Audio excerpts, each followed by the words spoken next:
This time on Landmarks, Spider-Man takes on a formidable foe. Witness the loss of a national heritage. Discover the changing face of Moscow. And we take a look at an ancient civilization with new eyes. But first, Buckingham Palace is probably the most famous building in London. It is the official residence of the Queen, and it serves Her Majesty as both a home and an office. The royal standard flies from the roof when the monarch is in residence, and the changing of the guard takes place in the palace forecourt on most days of the year. It is here that the Queen and other members of the royal family receive and entertain guests on ceremonial and official occasions. Buckingham Palace was built for the Duke of Buckingham and Normandy in the early 1700s and was purchased by King George III in 1762, although St James's Palace continued to be the official royal residence until the accession of Queen Victoria. Since 2001, palace officials have opened up parts of the palace gardens to the public. The garden's design dates back to the conversion of Buckingham House into a palace in 1825. Its centrepiece is a 3-acre lake. King George VI and Queen Elizabeth cleared many of the Victorian shrubberies and introduced the flowering trees. The gardens are home to some 30 species of birds.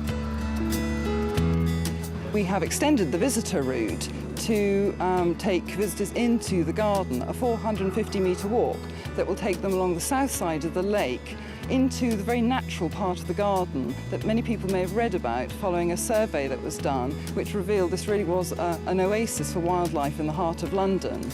So visitors will get a wonderful view of the garden front of the palace and walk along the lake where they'll see many wildflowers and many different creatures, birds, ducks in particular. And I think actually a very nice and peaceful end to their visit to Buckingham Palace. The palace has a total of 19 state rooms, 52 royal and guest bedrooms, and 78 bathrooms. In addition to the wildlife, the gardens are home to 350 different types of wildflowers. In 2004, as part of the celebrations for Queen Elizabeth's 50th anniversary as monarch, the palace played host to a garden party with a difference. More than 500 children from 3 charities of which the Queen is patron were guests. The children arrived courtesy of London's taxi drivers. The Taxi Drivers Charity for Underprivileged Children is one of the many charities in which the Queen takes a special interest.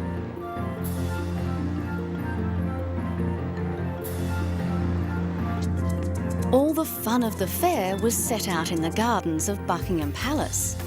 The atmosphere continued with the same relaxed, open style that marked the 50th anniversary celebrations. It was a special day for everyone, and for 9-year-old Louisa Harrington, a dream come true. Awaiting a heart transplant, her wish was to meet the Queen, dressed like a princess.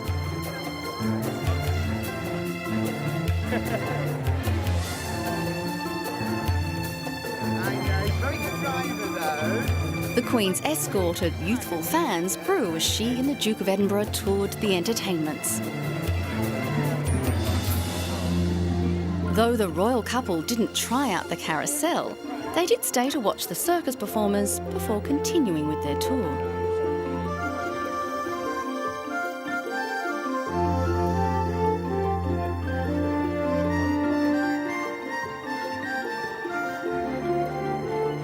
A party wouldn't be complete without a cake, and this was a grand creation, a fitting celebration of 50 years on the throne.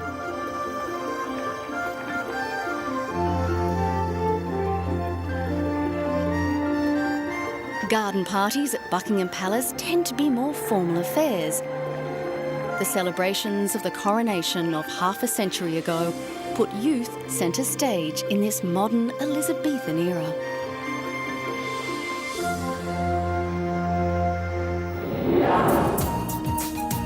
Coming up, Spider-Man climbs the world's tallest building.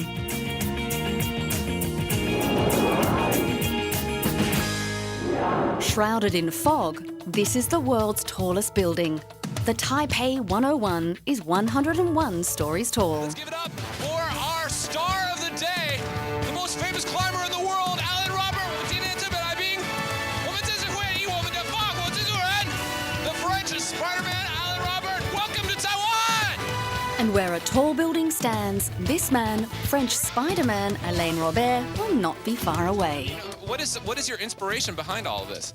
Well, there is a message of courage, of being brave, and I guess also overcome your fears and to achieve something. You know, for everybody, we have some tasks to do in our life, and mine, for now quite long, is to climb mountains, cliffs, and buildings. Exactly. This was Christmas Day 2004, 6 days before the official opening. Robert has climbed over 65 buildings around the world, including the Eiffel Tower, New York's Empire State Building, and 8 years later, in 2007, he could not resist climbing the Jinmao in Shanghai to complete his top 4. The 42-year-old Frenchman began his ascent in rainy weather, but unlike many of his previous climbs, required ropes and harnesses. The Taipei 101 is a formidable foe for the climber. It is 508 metres tall. The building is designed to withstand the typhoon winds and earthquake tremors common in this area of the Asia-Pacific. Planners aimed for a structure that could withstand gale winds of 60 metres per second and the strongest earthquakes likely to occur in a 2,500-year cycle. Despite his aids, most of the climb was completed the traditional way, with hands and a good grip. In 2003, the $1.7 billion Taipei 101 surpassed the twin Petronas Towers in Kuala Lumpur. The gleaming office tower is designed to resemble a bamboo stalk and is equipped with the world's fastest lifts.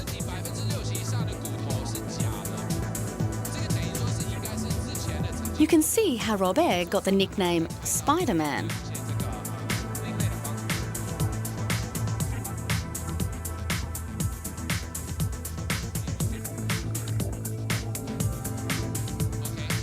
The building has been hailed as one of the 7 new wonders of the world and 7 wonders of engineering.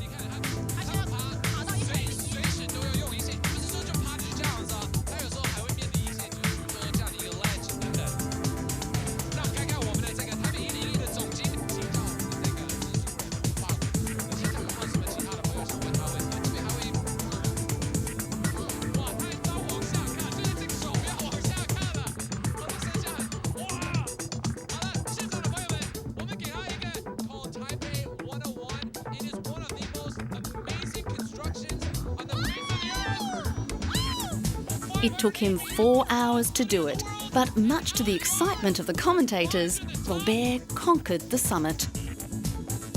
There he is! Let's give him a round of applause for his hundreds of fans here at the bottom of Taipei 101, sending him our love and our congratulations to the top. This was a great moment for both Robert and the builders of the Taipei 101. But soon after, it was overtaken as the tallest building in the world when the Burj Dubai completed its 141st floor in July 2007. However, the Taipei 101 has held on to the record for a while longer. The Council on Tall Buildings and Urban Habitat does not officially recognise a structure as a building for record purposes until it is functional. That is, until it is completed and can be occupied.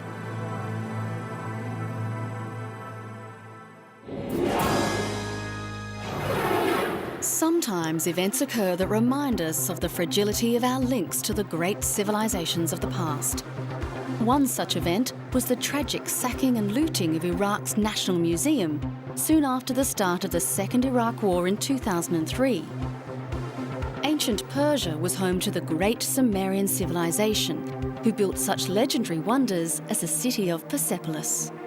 Archaeologists from around the world vowed to help Iraq rebuild its shattered national heritage at a meeting in London. It is a measure, I think, of the generosity of the international community that everybody in the room this morning, every institution, pledged its full support, its staff, its resources, its materials, and indeed, in some cases, funding. But the pain of the damage ran deep. It's not the loss of Iraqi people.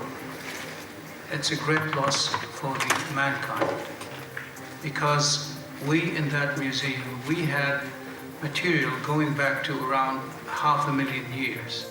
Iraq sits on the land of ancient Mesopotamia and was a cradle of civilization long before the empires of Egypt, Greece or Rome.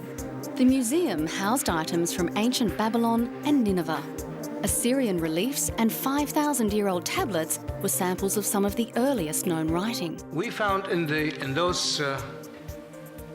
galleries of the museum, we found 4 pieces of this. This is a glass cutter. So these are not ours. This means that these people were prepared when they entered the museum to cut the glasses of the showcases we had. Among the most priceless treasures missing are the vase of Uruk and the harp of Ur, dating back to 2500 BC. On the day where the looting started, Thursday, we had one of our employees who lives in the premises of the museum went to one of the tanks that were very close to the museum and begged them to come and stand in front of the museum while the looters were outside, just to protect the museum. They told him that they don't have orders for that. And they just stayed away for 3 days. The looters went in. That was on Thursday, Friday, and Saturday. And we went, me and Dr. Jaber, we went to the Marines headquarters on Sunday 13th, and they still did not come Sunday, Monday, Tuesday, until Wednesday. International curators, appalled by the havoc wreaked by the rampaging looters, drafted a plan to track down looted antiquities. The museum housed 170,000 objects, and a list compiled found at least 14,000 objects missing. It was a team from the United Nations Educational, Scientific and Cultural Organisation, UNESCO, who compiled the database. Since then, Interpol and art auctioneers have been regularly coming across looted items. Sadly, the losses from sites in the south continue. Some say the looting goes on unabated, and the objects are flowing into the market and even appearing now on eBay. Iraq is losing not just a great part of its cultural heritage, but a large piece of its long-term economic future based on the tourist trade. Perhaps ironically, the great city of Persepolis, as seen here in this 3D simulation, was widely represented in the collection. The city was a crowning achievement of ancient civilization, but was itself sacked and burned by Alexander the Great in 330 BC. Who said history never repeats? The tragedy of war is still having a lasting impact. Coming up, the new Moscow.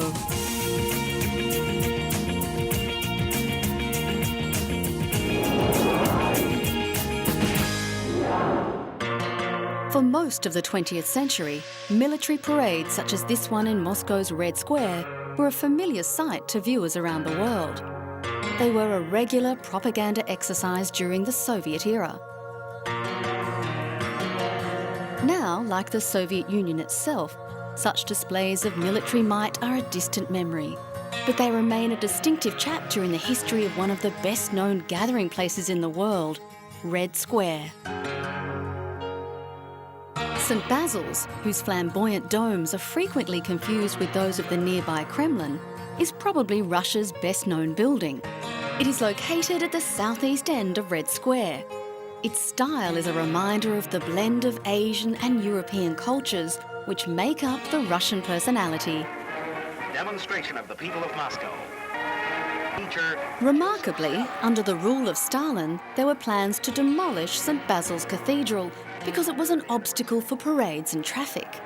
Fortunately, it was spared, but there were other buildings that did not survive. Now, like much of Moscow, ad hoc construction is threatening to achieve what Hitler and Napoleon could not.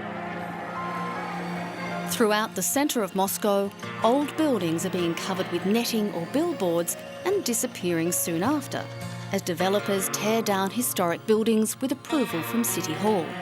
In their place appear luxury housing and office space, which can sell for between $20,000 and $50,000 a square metre.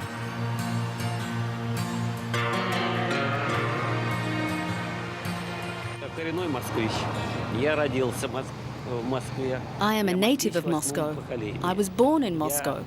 I am an 8th generation Muscovite. I love my city, and to be honest, it is a pity to see how we lose the features of the past. There are many interesting architectural ideas, but sometimes we see just thoughtless destruction of the old. The 35th anniversary of the Great October Socialist Revolution is celebrated at a gala meeting of the Moscow Soviet held at the Bolshoi Theatre, the Grand Opera House. Since early 2007, the Bolshoi Theatre has been hidden behind scaffolding and a huge advertisement for travel to Turkey. While state officials have promised that the theatre's facade and interiors will remain unchanged, a lack of public accountability and discussion has made preservationists increasingly sceptical. In the last 15 years, the historic centre of Moscow has seen colossal changes. Of course, the historic centre underwent huge changes under Stalin as well. I mean, Stalin's plan for the reconstruction of Moscow. It was a gigantic plan which changed the city completely. And in general, Moscow is now like a quilt, consisting of different reconstruction plans. One part of it influenced by one idea, a second part by another idea, etc. But right through its history, Red Square, like Moscow and its people, has had a remarkable ability to survive and preserve its culture, no matter what tyranny has been visited upon it. But the patch which is being added to the history of the city by Moscow's mayor Lutskov is too big. It is so big that it covers all other patches. It is not a quilt anymore, it is a domination of one idea. In 1990, the Kremlin and Red Square were among the very first sites in the USSR added to UNESCO's World Heritage List. Red Square will remain Moscow's heart for a long time to come.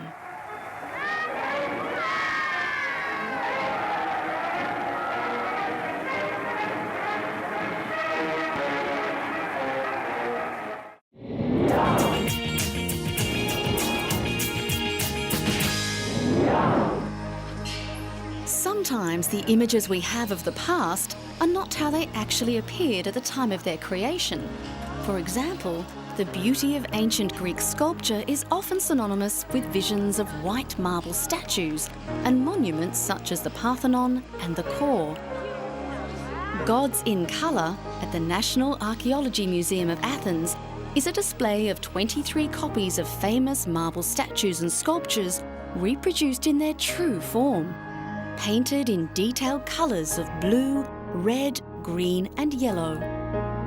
The painted replicas of the exhibition, brought from Munich's Glyptotek Museum where they were created, remind visitors that the architecture and sculpture of ancient Greek cities were not white marble, but covered in various and plentiful pigments. Many of the painted replicas are displayed next to their originals, creating an overwhelming contrast to preconceived notions of how ancient Greece looked. Museum director Nicholas Kaltsis said sculpture began in the late 7th century BC and painting along with it, and was phased out in the Greco-Roman period. It was a happy society, a colourful society. They saw all these colours in nature and it affected them. painting of sculptures and monuments was also very prominent in ancient Egypt, but Chalcis said the initiative of the ancient Greek artists was not drawn from their Egyptian neighbours, but from the colours of nature. The pigments were made from stones and plants, creating the colours of red, blue, green and yellow. Chalcis said there were also probably different tones, either brighter or dimmer. The coloured reality of ancient Greek society is an example of how standards and tastes change from one generation to the next.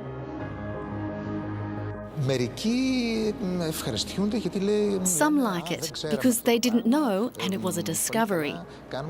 Some are disappointed.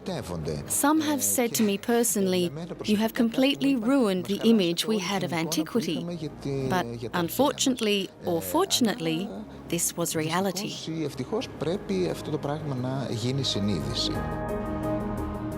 Classical Greek society was arguably the high point of ancient civilization. Athens is reputed to be the birthplace of democracy and thousands of concepts and ideas that continue today. Their achievements in the fields of sport, poetry and theatre matched those of their sculptors and visual artists, but it was the sculptors who set the standard. But Athenian society was also based on a strong military tradition.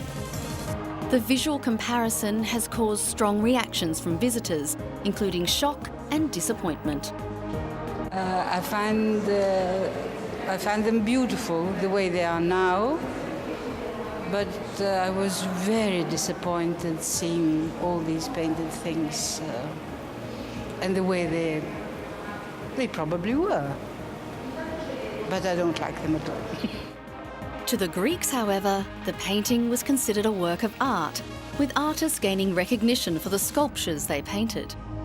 Evidence that ancient sculpture was painted became prominent with early 19th century archaeological digs, when statues were unearthed with pigments still visible to the naked eye, and further research was later conducted through ultraviolet photography and chemical analysis. The exhibition is based on research made by the University of Munich in the study of polychromy of ancient sculpture. Some replicas of the exhibition are from sculptures of the Temple of Aphia on the island of Aegina, whose originals are located in the Glyptothek in Munich and where the exhibition first appeared in 2004. The result is a new window into a civilization that has long fascinated us.